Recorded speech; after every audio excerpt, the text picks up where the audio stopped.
Hi, I'm Bowsher from lovemoney.com and welcome to the first edition of our new video series, Dividing Lines. In each video, we're going to take an in-depth look at a current financial issue and sort out the facts from the fiction.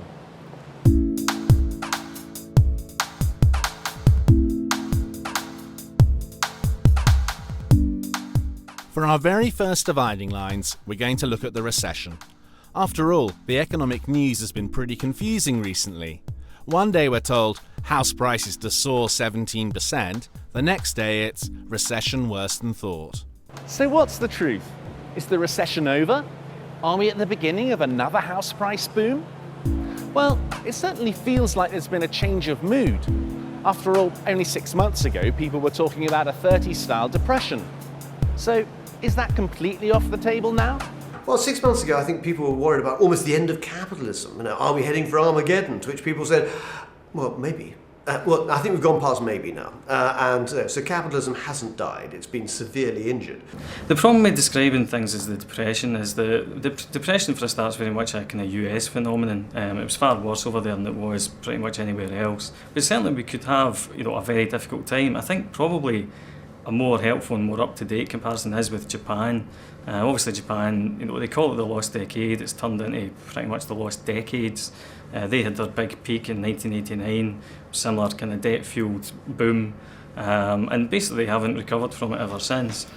Back in the 80s, Japan was an amazing success story, producing large numbers of excellent cars and electronic goods. Sky-high property prices in Tokyo didn't ring alarm bells with most people because the country's economy seemed so vibrant and dynamic. But in the end, Japan's property bubble had to burst, and that led to a serious recession that basically lasted for 16 years until 2006. Even now, the Tokyo stock market is still 75% lower than its peak in 1989. So what was the problem? Well, I think Japan was held back by two factors. Firstly, the financial system was weak and the banks were reluctant to lend. And the second problem was deflation, or falling prices. If prices are falling, consumers are reluctant to spend because they think they'll get a better bargain in a few months' time. And if consumers aren't spending, it's hard to achieve significant economic growth. So what you have to do within a Japanese situation now is actually make sure you get that banking system working properly. The banks, after all, are the lifeblood of your body. They're the financial lifeblood. And unfortunately, every so often they hit a clot, known as a bank manager, and it blocks up what's going on. And our banks at the moment are zombie banks. They're not fit for purpose. They're not lending enough. They're trying to lend more, despite the headlines, but they're not lending enough, and you need to get more money out into that economy. Another crucial point is confidence. If you're worried about your future, you're probably not going to spend on luxuries.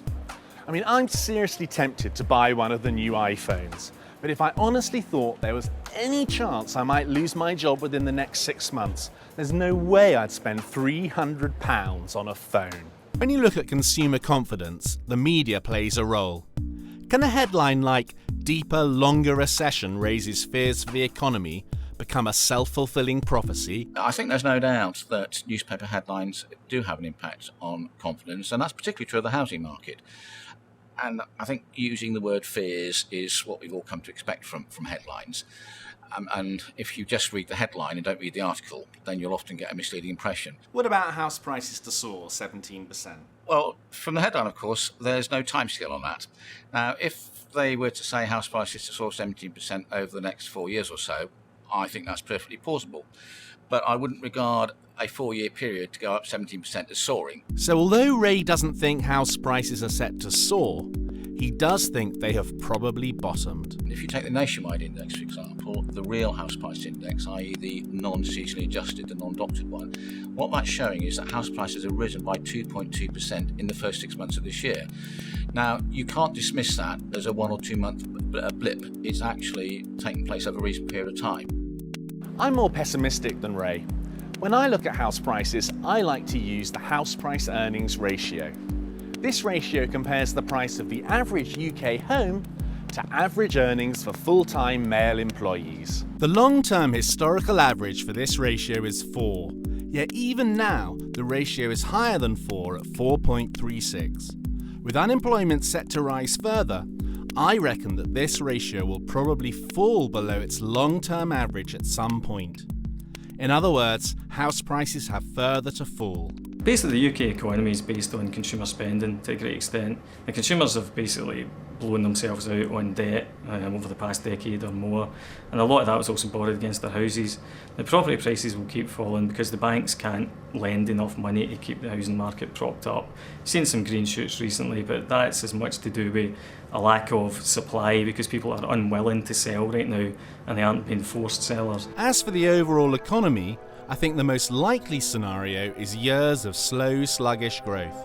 It's going for Britain pretty anemic stuff. And there's a reason for this, because what has happened is we've had 20 years of expenditure concertinaed into 10 with a big consumer bubble in that. Now, if you have 10 years of fat, now you've got 10 years of lean. And so the consumer now finds itself in a position where they've got a lot of debt, they're having to pay down that debt, those that can do are starting to save, therefore they're spending less. Now, over 60% of the British economy is dependent upon consumer spending.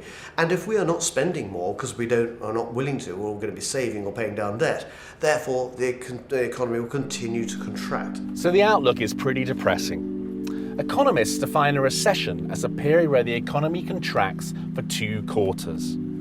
Using that definition, our current recession may end within the next year. But that doesn't mean our current problems are over. I suspect we face years of sluggish growth where the economy grows at around 1% a year. Now that doesn't sound too bad, and if you have a job, you'll probably be okay. But if the economy grows slowly, unemployment will probably carry on rising. Low growth also means that tax revenues for the government will stagnate.